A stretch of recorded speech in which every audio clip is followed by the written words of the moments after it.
Workers of Iowa for hosting this. My name is Kathy Clausen, and I'm an intensive care nurse, and I've been a union leader and organizer over 20 years in that experience. And I'm also proud to be a Democratic candidate for governor. But I do want to cut right to the chase, because our Bold Progressive campaign is all about doing politics differently. Because status quo policies and politics isn't getting the job done in Iowa. That's why we're building a bold progressive movement across the state of Iowa. And Iowans are ready for big, bold ideas to turn this state around. They're ready to rise up to increase the minimum wage to $15 an hour. And we need to get there fast, because folks that are struggling to put gas in the car or pay their rent can't afford to wait any longer. And they're ready to rise up for expanding and strengthening union rights. We need a governor who's going to lead on standing up to corporations and making sure that workers can have a voice on the job by forming a union, and the governor needs to lead on that. And we need to fight, and Iowans are ready for universal health care for all, including reproductive and mental health services. Clean water. We need to hold corporate agribusiness accountable for the pollution they cause, and fully fund public education and making college affordable for our students. We're building a grassroots movement in each county in the state of Iowa, because when we invest in these bold ideas, we can improve the lives of over 1 million Iowans. I invite you all to join our movement. Thank you. Thank you. Mr. Hubble. Thank you. I want to first thank all of you for taking time out of your day to be here today. I want to thank the League of Women Voters for helping to organize and host this event. And I want to thank Kirkwood Community College for making your facilities available for all of us to be here. It wasn't much more than a month ago, I visited the hotel that Kirkwood manages just down the street from here, and saw all the wonderful training programs that take place in that hotel for students to learn how to get into the hotel industry and management practices. That's the kind of job training we need all across Iowa. My name is Fred Hubble, fifth generation Iowan, lifelong progressive Democrat. And my wife and I have worked for over 30 years in this state, helping to build the values and the quality of life that have made Iowa such a special place. I've served as chair of the Planned Parenthood Board. I've served on the board of directors of Simpson College, the Iowa College Foundation, and the University of Iowa Business School Advisory Board just down the road, helping expand access for more people to get a higher education in our state. But I also chaired the board for the Iowa Power Fund, helping Iowa move forward with renewable energy and renewable fuel investments to maintain our position as a leader in those areas. Year after year, we see Governor Reynolds and Republican legislatures misguided priorities and terrible fiscal mismanagement, causing lack of funding for health care, lack of funding for education, lack of funding for job training in our state. They stripped collective bargaining rights. They defunded Planned Parenthood, privatized Medicaid. All of this happened in the last session. And at the end of that session, Governor Reynolds said this was the best legislative session we've ever had. And to me, it was the worst legislative session we've ever had. And that's why I'm running for governor, because if we don't change it, we're going to be Kansas pretty quickly. We need a governor who's got to demonstrate leadership skills and experience to turn this state around, stop the fiscal mismanagement, and invest in the priorities, education, and health care that Iowans need to reach their potential. Thank you very much. Thank you. And Ms. McGuire. Well, thank you. I want to thank you all for being here as well in the League of Women Voters. You know, we can listen to you. That's what we're supposed to do as governors, as governor candidates, and as governor, and so I applaud you for being here. I'm Amy McGuire. I'm running for governor. I'm from just up the road here in Waterloo. That's where I was born and raised. Family of 8. My dad was a World War II vet, came home and started a construction machinery business. My mom stayed home with us. And the reason I tell people that is because it was about caring when I was growing up. And I bet a lot of you as well. You know, caring about our neighbor, caring about if someone was sick or injured, we helped them out. That's why I became a medical doctor, because I could see the power of caring about someone else, especially when they're sick or injured.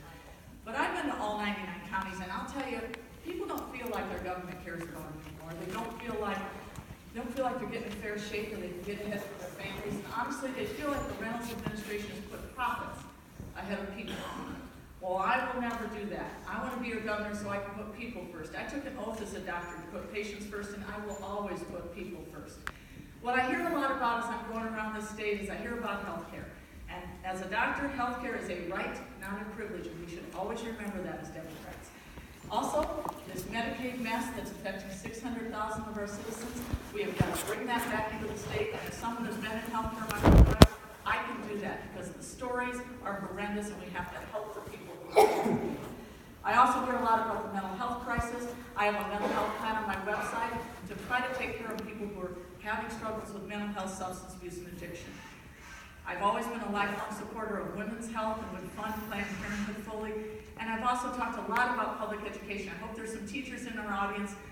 I respect and love our teachers, and I want to make sure they get the resources they need. And lastly, since it's Earth Day tomorrow, I'm a scientist, so I talk a lot about climate change and bringing science back to your government. So I love to hear your questions today, and thank you again for all being here. Thank you.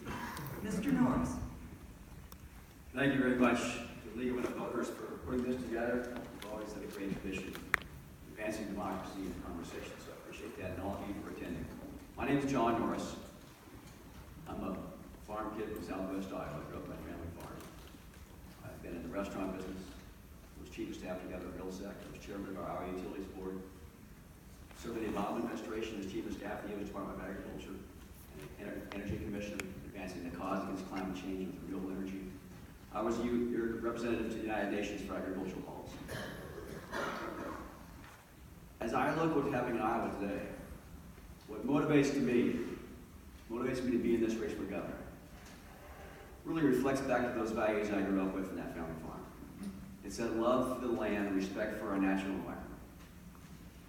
Communities and caring for each other, and that fundamental belief that public education is the great equal opportunity provider for all our citizens. What's happening in government today is so astray from those values that I find dear to Iowa and who I think we are. And you can see a lot of it because of the special interest control of our government today. I believe this election is ultimately about contesting for power against the wealthy, the special interests, and the corporate lobbyists who run our government today. We need our government to work for people. Look at the privatization of Medicaid. That was corporate lobbyists getting in the back door of the Branstad Reynolds administration, looking to make a profit off our Medicaid resources while denying services for health care for our most vulnerable Iowans. Look at the denial of our water quality problem because of corporate lobbyists controlling this governor. Look at our refusal to address gun violence. And it's the corporate lobby of the gun manufacturers that run our policies with this governor and this legislature. So we've got to reclaim our democracy as one that works for people. I share those same values you do. I believe I can put my experience to work to help turn this state around. Thank you very much. Thank you. And now Mr. Wilbur. Hello, everyone. My name is Ross Wilbur, and I'm a Democrat running for governor. I'm the former mayor of Iowa City and served on city council for 12 years there, so I know what it's like to take a controversial vote like enacting a local smoking ban before the state ban, and then having to face your neighbors the next day in the grocery store or the barber shop. It's getting out of here by then. But I also ran the crisis center of Johnson County. I'm a former social worker, so I work with volunteers from young to very old to provide services and support for our neighbors, which Neighbors Helping Neighbors is part of what our Let's Be Iowa campaign is about. I had the good fortune last night to attend the Borough Land Trust, their 40th anniversary. And a word that kept coming up there was legacy. And the legacy that they put into place in preserving some of our natural areas. They helped at True Blood Lake in Iowa City, which was another effort that we did when I was on that city council to preserve that sand quarry, that lake, and land. I think legacy is a hallmark of the League of Women Voters in terms of empowering voters and protecting democracy. And in many ways, this election is about legacy. We've been known for education, and efforts have been made to attack that. We've been known for our workers. My father was a United Auto worker before he died, and the legacy that he left in terms of the benefits and his pension that helped me make sure that everything was safe. I didn't have to pull a dime out of my pocket when we had to bury him. It is about legacy. It's about welcoming people to Iowa, whether you have citizenship or not, whether you're part of the LGBTQ+ community or not, whether you're a person of color or not, a senior, if you're from a rural area and feel that government has forgotten you. That's what this is all about. I look forward to your questions so we can continue to build upon the legacy that has been destroyed by our current governor. Thank you. Thank you. And now we will have our two candidates for Libertarian Party. We'll begin with Mr. Battaglia. Thank you. It's Marco Battaglia. Thank you very much. And I want to thank the League of Women Voters for having us and for all that they do for the state and local and the nation. It is actually, they've been fighting for our party and our candidates to be included as long as we've both been around. And that included the first woman to ever get an electoral vote for president was Tony Nathan for our party, and the League of Women Voters have been invaluable in terms of fostering debate between all candidates running. My mother grew up, actually came over to the United States on a boat from Italy, and my father grew up on a farm in Minnesota. And I talk to people a lot for a living. I'm a journalist and a media major. So if you haven't heard of the two of us on the end here very much, it's in no part due to the work League of Women Voters is doing. There's definitely other factors at play there. But also people hear my voice and they're like, oh, you're Italian, your mom came from Italy. And I know it's kind of confusing because I grew up in Iowa and sound more like Brad Pitt when he tries to speak Italian. So buongiorno. But I've been in union jobs, and I have been a warehouse worker before I became a media major. So I definitely understand those struggles from a worker level. I actually see problems with a minimum wage at $7 an hour. I think maybe that's the only reason that we're paying people $7 an hour is because there's a law that says you can get away with that. No one can get off that. I have a running mate that just introduced named Sharon Robinson, and I want you to get a chance to hear her talk. We actually both went to Hoover High School. She's amazing, and we'll get into more detail here, but also if you ever get a chance to hear her sing, do yourself a favor. Thank you. Thank you. Mr. Porter. I want to thank the League of Women Voters for having us, and also thank everyone for coming out here and doing your civic responsibility and taking it serious.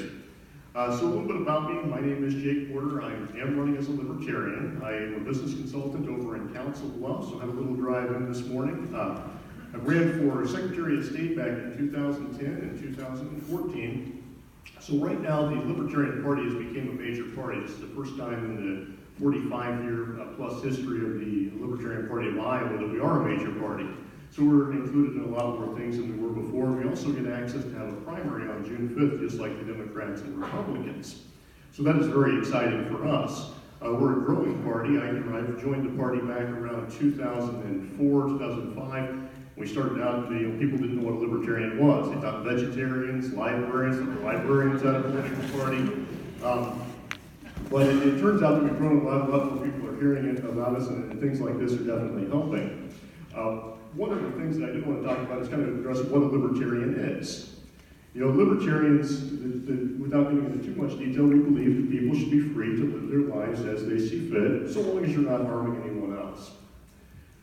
I often say that we take the good from the Democrats and the good from the Republicans and we just toss out the bad. We believe in maximum personal and economic freedoms, while Democrats tend to believe in more personal freedom but fewer economic freedoms, and Republicans tend to believe in more economic freedoms but fewer personal freedoms. So I'd like to think that we take that and we bring both the good from both parties, and we kind of run on issues that a lot of people agree with and a lot of issues that are being ignored right now in the state of Iowa. So thanks very much for having us, and thanks everyone for turning out today. Thank you. And I would like to remind our candidates that the microphone is your friend, but only if you're very close to it and you talk really loudly to it. We don't want to miss a word you say. Please remember that. Our first question of the many that we're getting already for our candidates today has to do with, no surprise, education. And the questions range from what do you think of the educational savings accounts to how are you going to support our colleges and our community colleges. And I think that you can just kind of go from there. And we will start with our Democratic candidates, and we will begin with Ms. Glassen. Great, thank you. I came out in this campaign early talking about public education, how we have starved education of several administrations in the state of Iowa, and we demonize teachers in the state. I believe we need to fully fund K-12 education, and I support a 6% increase in K-12 funding over the current budget levels. And as governor, I will veto anything less than 4% for K-12 funding. And I say 4% because that's what Iowa used to invest in our children and our teachers to get to the top-notch quality education that we provide here in our state. I believe every public school in the state of Iowa should be the best public schools. And every teacher and child in this state needs the resources no matter where they live or where they attend school. I also support free community college tuition for students that may not want to attend a four-year public university so that they can get the skills and trades they need to actually fill the jobs that we are trying to fill and find people to take those positions right now, and they have the skills to enter the workforce. And then for our four-year universities, I call for a freeze on tuition on each of our public universities because tuition is too high for our students attending our public universities. I believe in co-governing, a governor that has experts at her side, and that includes on higher education. And my goal will be working with higher ed experts and experts in education with the ultimate goal of ensuring that every undergraduate in-state student that attends our public universities graduates debt-free. And that's good for all of us as Iowans to build the workforce and highly educated workforce of the future. Thank you. And next is Mr. Helping. Thank you. As I said before, I've worked for over 30 years in the educational elements of our state. At the Simpson College Board for over 30 years, the University of Iowa Business School Board, Iowa College Foundation Board, helping make education more accessible and affordable for students all across the state. And my wife and I have sponsored numerous scholarships to help young people who can't afford to go to school get a scholarship to be able to go to college. One of my top priorities, and every day I talk about on this campaign, is making sure every Iowan has access to lifelong quality learning. For me, that starts with fully funding all-day pre-K. We need to make sure every child in our state has the opportunity to get started in the right way. And we need to fully fund our K-12 public schools. But we need to support that funding with a commitment and the goal that we want to be the best in the country again, like we used to be. We used to be number one or number two, recognized all across the country having the best educational system. The most recent reports give us a C. That's not acceptable. It's hard on people, and it's hard to grow our state that way. I also want to make college affordable. If we manage our fiscal budget better, and we have education as a priority, we can give the regions and the community colleges the money that they need to run their organizations successfully and not have to raise tuition so much, so we can keep student debt from climbing as fast as it is. But job training is just as important. Every high school child in our state needs an opportunity to be able to access job training for a skill or for a trade starting their junior year in high school. They need to know that there's an alternative to a four-year school. Either one is a great path to have a wonderful opportunity to be successful in their lives. And I want to make sure that job training is coordinated with local businesses, local community colleges, and training facilities by the unions, so that we can actually educate and train the people all across our state to fill the jobs that's so desperately needed for them to reach their potential and for our economy to grow the way it should. Thank you very much. Thank you. Ms. McGuire. Well, I think public education is how, I'm going to guess, all of us became successful. And we have to have a world-class public education. As a doctor, I will tell you there was a 10th grade teacher who told me I was good at math and science. And some of the women in the audience will know, they didn't tell women my age that we were good at math and science. But he told me that, and he told me I should be a doctor. I've never even seen a woman doctor. It never would have occurred to me to be a woman doctor, to be a doctor. But he pushed me and motivated me and made me more than I ever thought I could be. And now I'm a doctor. That's what teachers do. That, and they stand in the door at a Parkland shooting and make sure their students are safe, even risking their own lives and losing their own lives. We have got to respect our teachers and give them the resources they need to teach our kids. Now that starts with early childhood education. We need to make sure that every child is ready to learn and when they enter kindergarten. It's very important for the rest of their lives that they're ready to learn. We've also got to make sure we fund our K through 12, and we have been underfunding this for years. We averaged over 4% from 1973 until 8 years ago. Averaged, even in the hard years. And we are averaging less than 2% in this last 8 years, honestly getting closer to 1%. That's not making schools a priority, and I will make schools a priority. Then we've got to talk about college, regents, community college, apprenticeships. We've got to make sure we have the options for every child to be successful in this state. That's how we're going to become the state we want to be. And so I believe very strongly that we have to make public education from preschool through K through 12, through community college, regents, universities, and apprenticeships, so that everybody in this state can have the ability to be the success they can be. Thank you. Thank you. Mr. Norris. Well, the vouchers and the ESAs are what I was talking about fracturing communities and that sense of caring. Those just fracture our support for public education, particularly in rural communities where there's no option. And you're removing people from our public education system, draining resources, and creating a two-tiered class system of education in this state. That's bad for Ohio. It's a funding issue. We've gone on a tax cut spree for special interests that's eroded our fiscal capacity to invest in public education. True critical pieces of data we should inform ourselves about our agenda going forward. Free and reduced lunch has doubled in our schools in the last 15 years. Nearly half the babies born in Iowa today are born eligible for Medicaid, born into poverty. Now, if you're that classroom teacher, who's the bedrock of our public education system, and half your students are arriving every day either food insecure or from a single-parent home working 60 hours because of our low wages, or a substance abuse home or domestic violence home, we are not equipping that teacher with the resources to succeed. That's our future. Number of new English language learners we have coming into our schools, which is critical and important for the diversity in our state and our workforce and rebuilding communities. That's another set of challenges for our teachers. And then layer upon that, we have no children's mental health system in the state of Iowa. We know 1 in 5 children will have some form of mental illness. We're doing nothing to address the needs of those children. We have got to invest in our future. Get away from these unlimited tax cuts to special interests.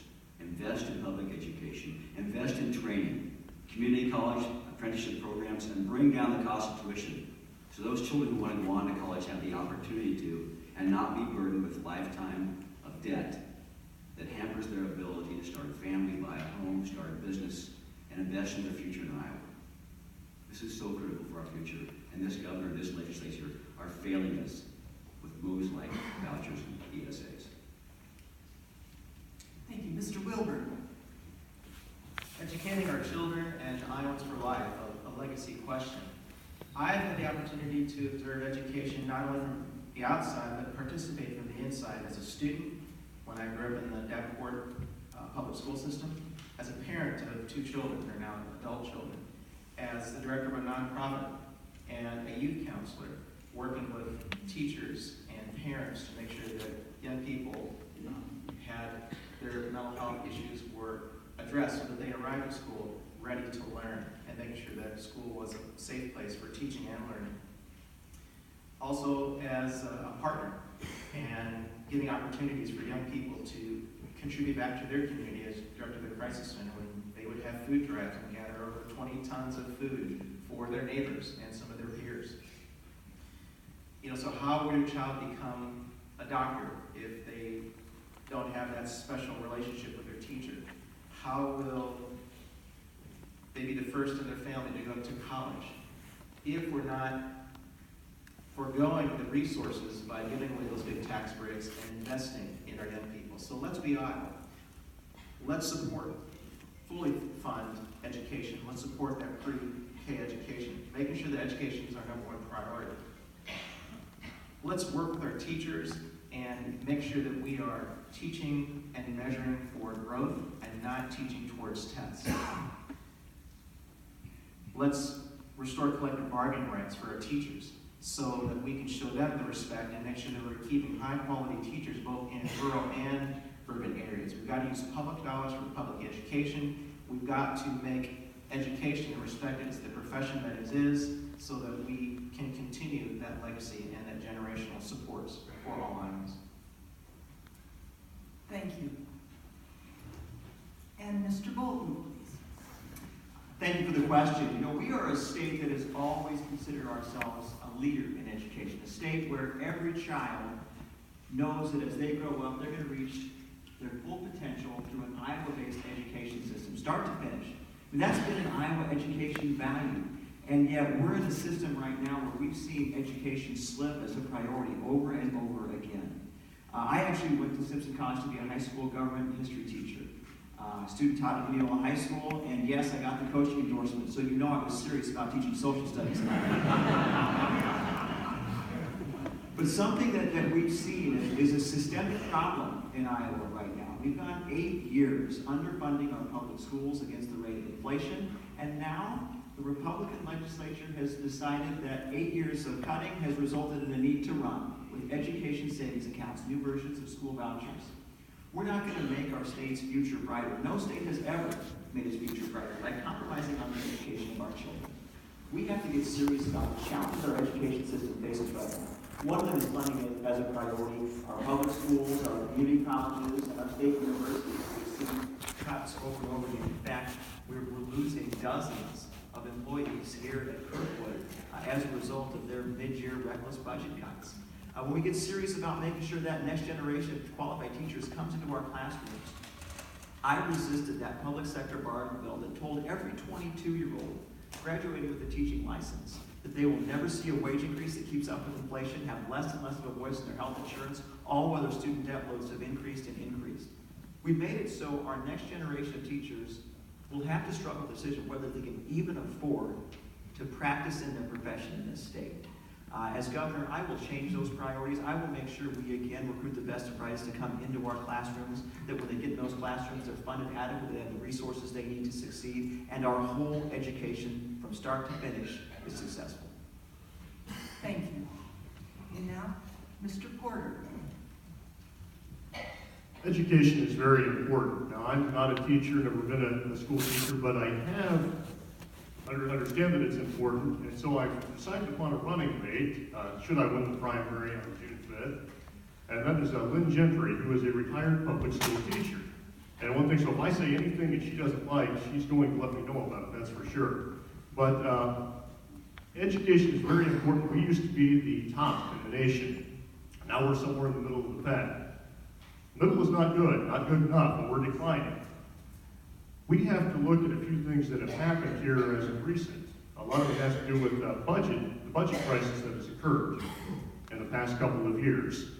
What we see with the budget crisis is that these cuts are being made mid-year, which makes it very difficult. You don't know if your funding is going to get cut until later on throughout the year when the legislature decides or the governor's office they don't have enough money. They don't have money to even pay tax refunds right now on time, and so they end up making cuts. Whenever they do this, it creates disastrous consequences. We've also got to look at changing the way we do things using more technology. And as we look through the budget, cutting things in the education budget that has nothing to do with education. We should let teachers teach. We shouldn't trust the bureaucrats or someone because they're got a title like governor next to their name, but they know what is important for education. We need to get back to letting teachers teach. We need to make sure that we've got a budget that is realistic, that doesn't cause mid-year budget cuts. And by doing those things, I think we'll start to really improve education again. Thank you. Mr. Battaglia.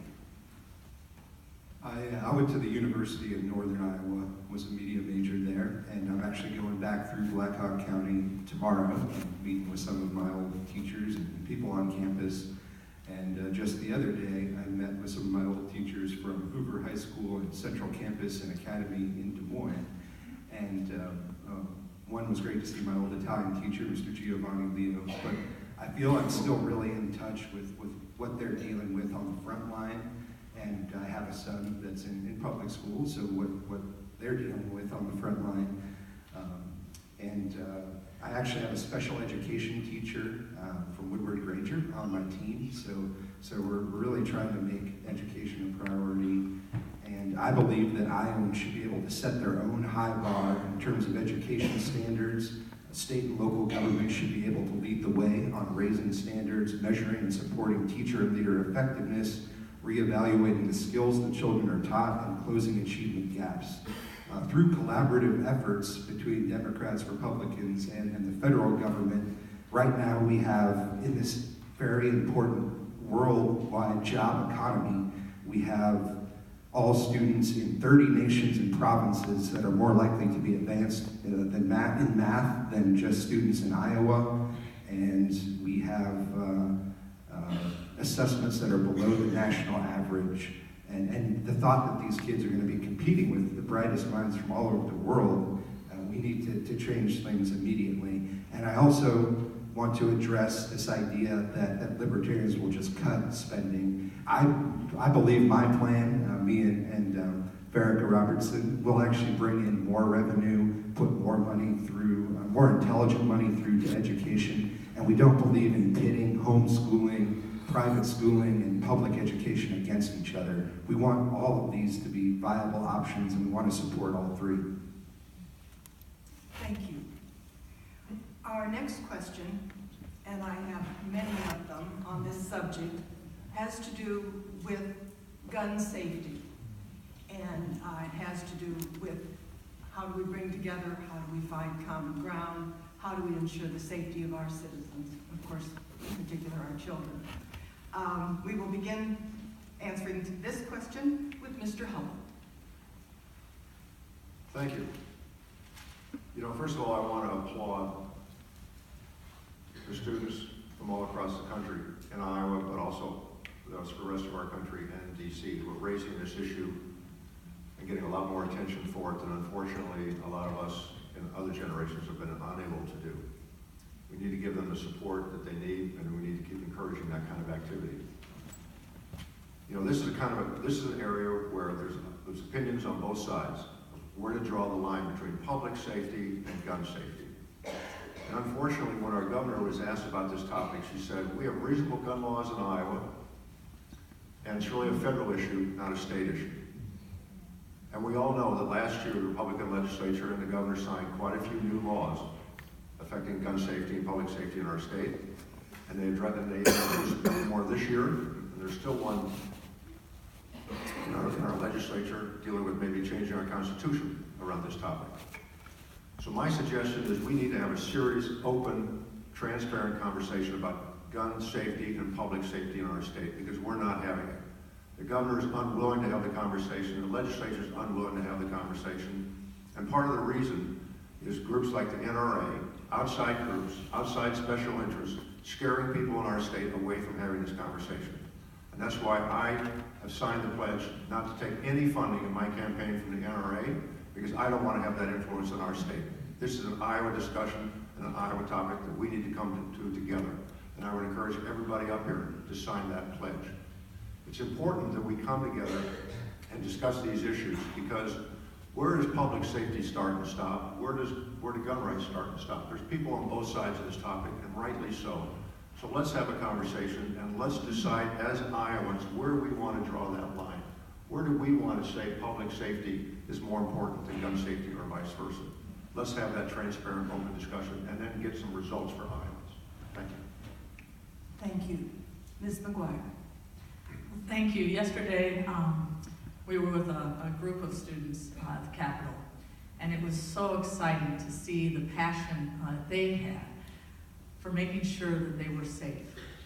You know, when I think about guns, I will tell you, if I was on an acreage, I'd want to have a shotgun. And I have hunters in my family, and that is not what this is about. This is about the rights of all of us to be safe. The rights of those kids to be safe when they're in school. The rights of you to be safe when you're in this theater, in a movie theater. For when you go to a concert to be safe. When you gather with your friends, when you're on the street. That's what this is about, is the rights of people to be safe in our country. And right now, we have gun laws that really are not upholding those rights of us to be safe. I would also not take any money from the NRA, and honestly, folks, they wouldn't give any to me. I'm not singing that song. But think about the things we could do that are common sense, just common sense. These weapons of war that we have on our streets, those aren't about hunting. Those aren't about protection. Those are about weapons of war, and we need to get rid of them. We need to make sure we have the right age for the guns that we have. We need to make sure that we have background checks, because as a doctor, I will tell you there are some people that should not have a gun in their hands. And certainly, I always think of the domestic violence and making sure that people are safe in those environments. But we have so many things we could do to make common sense gun laws available. And I will tell you lastly, as a doctor, I've been in those emergency rooms when loved ones have been lost because of gun violence. I have some personal history with my family. This is something that has got to stop, and I think we all know it, and we have got to get the leadership to do that. And I will make sure that those stand your ground laws and those sort of things are going to be gone under my administration. Thank you. Mr. Norris. Here's another example of the gun lobby's influence on this government. Our Department of Human Services issued a rule that required home daycare providers to notify their parents that they had guns in the house and they were secured and locked up. Now, what parent would not expect, or should be able to expect, that they would know when they drop their kids off in the morning, if there were guns in that house, they were secured? She denied that rule. What more egregious examples of that power of the gun lobby than her not willing to stand up and empower parents to protect their children? You know, I was proud to get the Moms Demand Action candidate distinction. Now, I did what I should never do, and my campaign staff always advised me, don't get on that Facebook stuff, because it'll just discourage you with some of those comments. But let me read you, I couldn't help it this morning when I were over here. And so we posted that I got the Moms Demand Action distinction, and here's one of the responses from Joanne. Poppycock. We have had guns since the founding of this country. We've had children since the founding of this country. This is a concentrated move to confiscate guns. Leave them alone. Don't whine about saving the children. We are not deceived. I think it's time for conversation to be over. It's time for leadership. We need to have responsible gun laws in this state. Universal background checks, banning the accessories that turn automatic weapons, semi-automatic weapons into automatic weapons. I'm a hunter. My brother is the 7-time state shooting champion. This is not about confiscating guns. This is about the NRA and the gun lobby manufacturing fear and misrepresenting what this argument is about. We've got to change it. Thank you. Mr. Wilburn. I'm not a gun owner. However, having served in the Iowa Army National Guard, I know how to fire and use multiple weapons of war, and that's exactly what they are, weapons of war.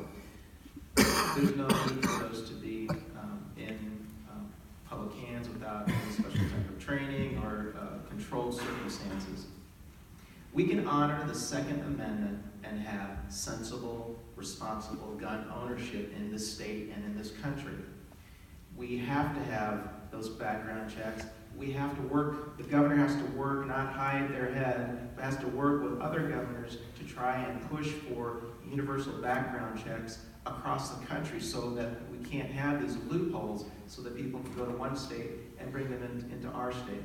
We've been fortunate not to have had, some of the large shootings that have happened across the country, and we don't want those here in Iowa. We don't want those for our children. We don't want them for our teachers. We don't want them for our seniors, anyone in the community. It is about stoking fear. It should not be easier to get an AR-15 or any other automatic weapon or accessory than it is to get your driver's license. Where there's training, there's a matter of time. This is common sense. This is about Iowans making sure that we're respecting each other's safety. And it's great what the young people have been doing.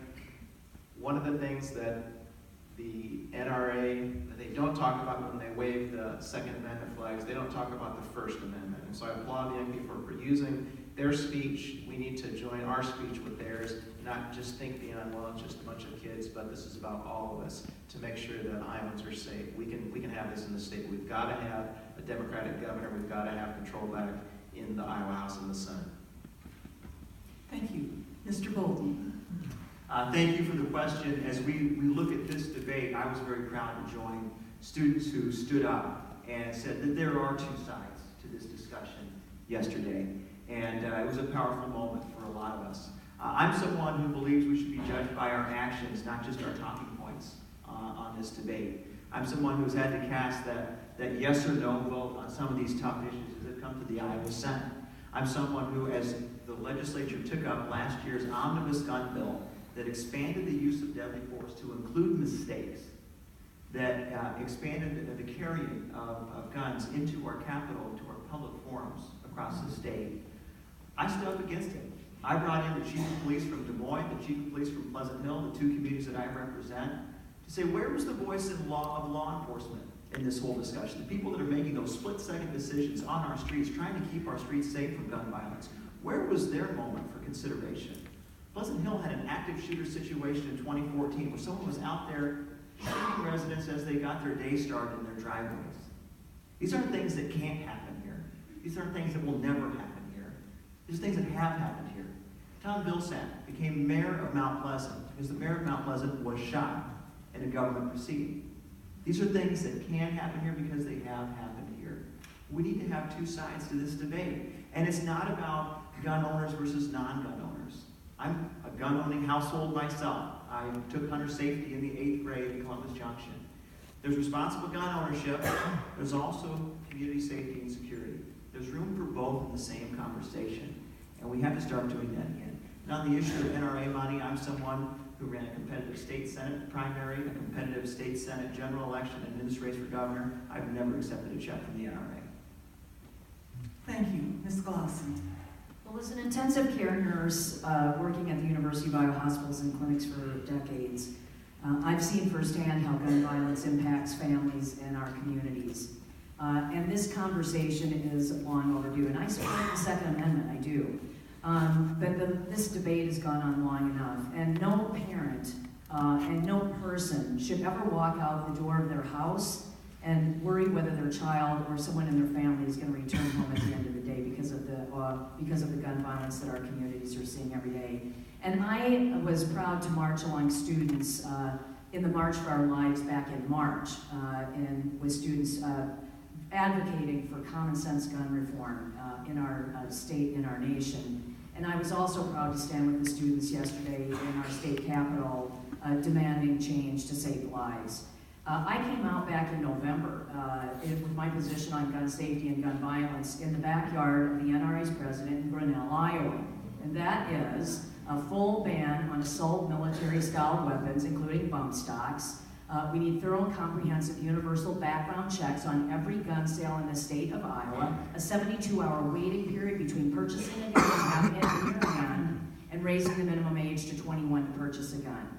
It's time we have common sense dialogue about gun reform, but we also have to have common sense dialogue about saving lives and having safe communities. And I am the first Democratic gubernatorial candidate to win the distinction, candidate of distinction for Moms Demand Action, and I'm extremely proud of achieving that. Thank you. Mr. Battaglia. Wow. To me, it sounds like I may be able to win the votes from the majority of my neighbors on the south side of Des Moines, Iowa. I think it's an important topic, and I think we need to have the dialogue open. I'm actually soon to be meeting with students, a couple students that led a recent walkout in Des Moines public schools, and I'm happy to talk to anyone from both sides of the issue. I've heard emotional arguments from people on both sides of the issue. For everyone I've talked about that's worried about their child getting shot at school, I've talked to a parent that has fended off, especially in Iowa, fended off their child from a pack of feral dogs to, just in the recent weeks, I've met with people that have a gun on their hip, they're concealed carry, and I've met with people that have a coat hanger around their neck, so I'm not afraid to to talk about these issues with all Iowans. I think we need to focus on solutions, and you'll get all these talking heads and pundits, telling you this is how we reduce violence. And I've worked for local, state, and national campaigns for going on over a decade now, and they always fail, nearly always, except for in the Libertarian Party, it seems, and maybe a few Republicans and a couple Democrats, to address the elephant in the room. And this is things that are happening in our community. This is drug violence, drug trafficking, human trafficking. The single greatest action that government, state, local, federal can take to reduce gun violence across the board exponentially is to rein in the war on drugs. And that is one of my big issues. I was just at a QT in my neighborhood the other day. A little kid goes to pick up a Federal Reserve note, and their parent snatches out of their hand, and there's a wad of cocaine powder. And we have people that come up and talk to me about human trafficking houses in our neighborhood. We can address those issues, and we all can agree on those issues and reduce violence. Thank you. Mr. Porter. Okay. So first of all, on the NRA money, I don't think the NRA gives money to libertarians, so therefore I can't accept that. I don't think they're going to give it to anyone else here. With that being said, I've got to look at this at a few things. We've all got different ideas up here about what should happen with guns. And it's very difficult, the legislative process, to get anything through when you've got so many various ideas about what should happen. There are some people that would be more like me that would say that you do have a right to keep and bear arms. And there's people on the extreme that would say that you do not. I think that to get something through the legislation, you've got to have a lot of dialogue, a lot of talking, and we've also got to talk, and that's what we're doing here. That said, I don't think, obviously prohibition does not work. So obviously you cannot confiscate weapons. There's enough weapons out there right now that even if you are to pass legislation, what are you going to do about all the guns that are already out there on the market? They're going to be sold for years. It's very easy to produce. It will eventually lead to a black market. People are not going to give them up. So we can talk about these things, and it's important to, but I don't think that prohibition is going to work one bit. And I think that it can be a very dangerous road that we're going down. I also look at statistics of places that do have more gun control laws than what we've got, such as Chicago. Chicago also has a lot more crime than what we've got here in Iowa. So I don't agree with the people up here on this issue. Thank you. Our next question, and again, we have many on this topic, so I'm going to leave it up to your discretion as candidates to decide what emphasis you want to put on what part of it, but it has to do with health care. And that involves both a single-payer system, how you would regard that, and it also involves mental health and providing health services for women, all of those kinds of things. I hate to do this to you, but we have so many questions here that I'm just going to have to leave it up to you candidates to determine what you want to do with it. So your positions, your thoughts on the healthcare system in Iowa, and we will begin with Ms. McGuire. Well, thank you for the question, and it's interesting that you have all those questions. That's what I hear all over Iowa, is people are very worried about healthcare in the state. So a couple things. You have to start with the value judgment of healthcare is a right, not a privilege. So every Iowan should have affordable, accessible, quality healthcare everywhere in Iowa. So if you start with that, let's talk about a few of the problems we have. You talked about mental health. I have a mental health plan on my website, but it's just a start. I talk to people who are struggling. I'm going to guess everybody in this room has a family member or a friend that they know that's struggling with substance abuse, mental health problems. And you know what? We're 50th in mental health beds in Iowa. 50th. We're 47th in mental health providers. And honestly, if you talk to the sheriffs around this state, they'll tell you that they're the first line mental health providers. And God bless them for keeping people safe, but they don't have anywhere to take them. So they take them to the emergency room or to the jail. Now, those are two of the most expensive and worst places for someone who's in crisis. Think about if one of you had a broken leg or diabetes. Those are two injuries and illnesses. We would never think of taking you to jail, but we think of taking mental health, people who are suffering with mental health disease to jail. We've got to stop that. And that's what my mental health plan is all about. I also want to talk about women's health. We have 15,000 women who no longer have the Planned Parenthood clinics because of the defunding of Planned Parenthood by the Obama administration. They talk about how they don't know where they're going to get their cancer screenings. This is women's health, folks. Don't ever forget that. And we must always make sure we have available, affordable, quality health care for everyone, and Planned Parenthood is a wonderful part of that. We also have to talk about nursing homes. You know, our seniors are so important, and yet we've gotten to the budget point where we're not even having an ombudsman go visit the nursing homes anymore. These are the people who built our schools and our churches. We've got to protect our seniors. There's so many things we could talk about healthcare, but as a doctor, I will tell you I have the expertise and the ability to fix this. Thank you. Mr. Norris. The most dominant issue I've run into throughout this governor's campaign is the failure of our mental health system. We have got to address it. We have no children's mental health system. That has to be addressed. Secondly, our regional system needs to set expectations for a continuum of care that exists in each region. So we know Iowans are getting the care they need. It's impacting our workforce, it's impacting our communities and nearly every family.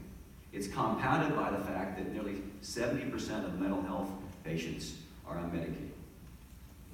The privatization of Medicaid is structurally flawed. The behavior defines this as an organization or an operation that is driven by profit.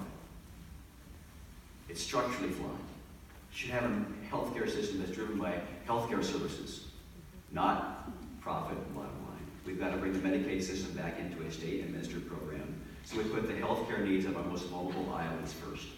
And yes, every Iowan needs access to quality healthcare. I've advocated for a Medicaid opt-in for families who can't get insurance or afford insurance in the marketplace, so we leave no Iowan uncovered. We are the fastest growing segment of our population in Iowa is 85 and older. Think about that. Our direct care workforce turns over 60% every year. We've got to raise wages, help training, and attract more Iowans in the direct care workforce. I'd like to see a caring community initiative for the state of Iowa and start a care corps to introduce Iowans to helping support our caregiver services. You have an incredible family caregiver services here at the Mercy Hospital that Kathy Good runs. I was so impressed. I want to model that across the state so that we can help make sure that our elderly Iowans get care in the home and care in the nursing facilities. But grounding the long-term care ombudsman and defunding the area agencies on aging is not the way to do it. Thank you. Mr. Wilbur. Mental health care has been the #1 issue that I've come across as I've traveled across the state. And it's unfortunate that mental health and health care have become separate because they should be one. We should be looking at wellness and preventative care and emphasizing that. I mean, it's the #1 reason I supported President Obama when he was running for office with some relatives with pre-existing health conditions, and the Affordable Care Act was a major first step. I support the Medicare for All, but until that time, I support that single-payer option. We've got to reverse the privatization of Medicaid. I would change the relationship between the governor's office and our health care providers and our mental health care providers. With these third parties out of the state, they don't know Iowans, they don't know the history, and they are in the private market, so they are looking to make profit, which means either costs are going to go up, or providers are not going to receive pay, or folks that need the care are not going to be getting the care and services that they need. There's so many layers to the healthcare issue, but one thing that I want to make sure that I always mention is it's great that the opioid crisis has been getting the attention that it has, and just that focus will start to begin the process of getting providers, doctors aware when they write scripts to be careful in the amount that they are giving. But I want to bring up that we're treating the opioid crisis like we should be treating folks who have committed nonviolent offenses and are sitting in our corrections system. And we need to have criminal justice reform so that we are offering those types of services and support. The very same reason pain management, not looking towards what a lot of people are turning towards, self-medicating in a variety of ways and fashions. So again, I've changed the relationship to the governor's office, and we can innovate out there, and I would tap into that. Thank you. Mr. Bolton. This is a critical quality of life issue in our state. When we start talking about our long-term vision forward, how we take care of each other in terms of our healthcare system is a critical thing to have to deal with right now before we see our state slip further and further into a situation where it's going to be harder for us to recruit and retain quality people to stay in our state for the sustainable future. We have a governor right now who mentioned in her condition of the state address that mistakes were made when privatized managed care was brought into our Medicaid system. Yeah, mistakes were made, but that's not leadership. Leadership is offering a solution to the problem, not just identifying that mistakes were made. There's been no plan of action there. I've worked with other senators to offer solutions.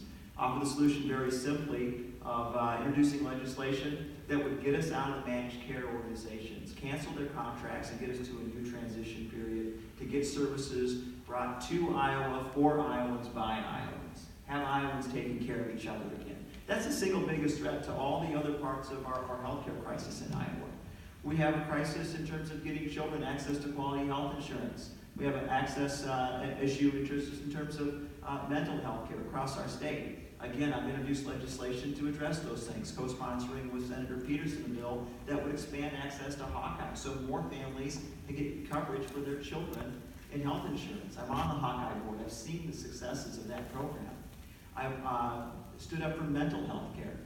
When they shut down 2 of our state's 4 mental health institutes, I took the case all the way to the Iowa Supreme Court, arguing for the Supreme Court, and then introducing legislation to force reopening 2 of our state's mental health facilities. I've done the things that we need to do to start showing what that path forward should be and could be. I've stood up to defunding of Planned Parenthood. I've stood up to their cuts that threaten the access to health care in our rural communities. As governor, we're going to start leading on these things as opposed to waiting for disasters to happen. Thank you. Ms. Clausen.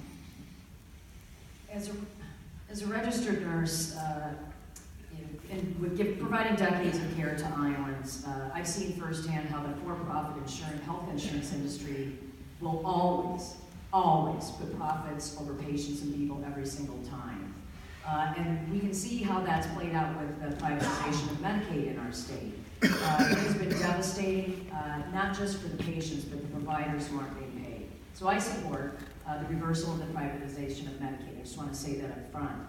I also know that when Terry Branstad and Kim Reynolds shuttered mental health clinics and defunded Planned Parenthood, thousands of Iowans lost access to health care, and that's wrong. And we need to fight to reopen the clinics that they closed so that we get the reproductive and mental health needs met. That being said, that's the first step, but that's only the first step. And I'm the only Democratic candidate for governor, again, that has come out from day one of my campaign supporting universal, single-payer health care for all. I've been a nurse on the front lines of healthcare, fighting for healthcare reform for decades. We need to cover every single Iowan so that you get the care you need whenever you need it, and you shouldn't have to worry about how you're going to pay the bill at the end of the day. And I'm proud to take that position because the current system and the healthcare system that we have now is unsustainable. And I'm proud to be the only candidate standing on universal single-payer health care. Thank you. Mr. Hubble. Thank you.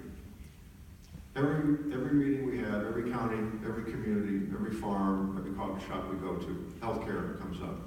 Every single meeting. And that's why it's one of my top priorities if I become governor. I want to make sure every Iowan has access to quality, affordable health care. And that starts by, on day one, reversing the privatization of Medicaid. It's been an absolute failure. Over 40,000 Iowans have had their benefits denied or reduced. Providers all across the state, large and small, have had their cash flow decimated by failing to get proper payments. Matter of fact, many of them have had to actually close. We were in Centerville just recently. People still remember the critical access center down there was closed because Medicaid didn't pay properly. We also need to restore funding to Planned Parenthood. I actually served on the board of Planned Parenthood for 8 years, and I chaired it for a year. So I've seen up close and personal, the wonderful work that they do, whether it's education, STD testing, cancer screenings, family planning services all over the state of Iowa. By defunding them, it cost Iowa $5 million, and 15,000 people were denied access to health care. It's absolutely the wrong direction. We need to restore that funding. Mental health. It's a crisis with substance abuse that keeps growing all across Iowa. Our governor was excited to sign a bill recently that has actually some good ideas for mental health. But you know what? There's no funding. There will be no results. I want to be the governor that delivers results. 6 years ago, the people at Broadlands Hospital came to my wife and myself and said, look, we have mental health patients in the hallways, no place to put them. So we went together with a bunch of other people. 6 years later, they have a 50% increase in mental health beds, and they have 2 new psychiatrists. That's leadership. That's getting results for people. That's the kind of governor that we need. But it's also an environmental health issue. Air and water quality continues to deteriorate all across our state. And that clearly has health issues for Iowans in every corner of our state. So we also need to come together as Iowans and have permanent long-term solutions for environmental air and health care, air and water health care. Thank you. Thank you. Mr. Porter. Healthcare is by far the biggest issue that people have asked about as they've been on the campaign. We've been informed about mental health. That's the question that no matter which community I'm in, always gets asked. It's very complex, and you've also got to look at the federal government. There are things that the federal government could do and could quit doing that would drive down costs immediately. The governor doesn't have a whole lot of responsibility for that, but there's a lot of things the governor can't do. The privatization of Medicaid, or basically what it was a handout to big corporations. That should not happen. That has been disastrous for people, it has been disastrous for the state, and ultimately is going to lead to more and more problems until we reverse that. One of the other things that I thought was horrendous that happened was the closing down of the mental health facilities. What this did was it obviously hurt the people that would benefit from these facilities, but it also hurt local governments that now have to take on that cost. It was not a good idea. It created more problems and ultimately driving up the cost to taxpayers and the cost to society. That's something that we should address. Third thing I really want to discuss, though, is the ability for people to choose their own medication. That includes cannabis oil. That's something the legislature has kicked the can down the road for years and years and years while people suffer. People should be free to choose their medication, as long as they're not hurting anyone else. And I failed to see how the cannabis oil is hurting anyone else. We're talking about oil, you can't get high off of it, but our legislature continues to kick the can down the road while children have suffered. Thank you. Mr. Pataglia. Thank you.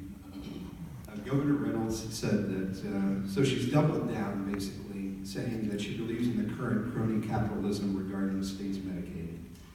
This is not a classic Republican or a classic liberal position. This is not the right thing for Iowans at this time. I believe that true free market solutions will not leave the most vulnerable among us in a lurch. I think my plan will get us more hospitals and more access to medical care, lower prices. Basically, there's this fear-mongering that we would not look out for special needs or low-income individuals, and I'm running in part to show this could not be further from the truth. What we see from really Republicans in power lately is they run into these budget crunches and pull from emergency funds, and they make haphazard cuts that affect people with special needs, kids, people that have an extreme medical condition. We do want to move to cash for care and move away from state insurance for basic things like a tune-up. You don't do that when you get your car checked out, when you change your oil. You don't use insurance for that. But we do want to cover people that are being cut out by what the Republicans have been doing of late. We want to tackle opioids head on. It doesn't just affect working class and the poor among us, but even, I believe, some classic American icons like Paul Gray, Prince, Tom Petty. These are people that are victims of the war on drugs. And same with mental health. That's a big part of my platform. We'll get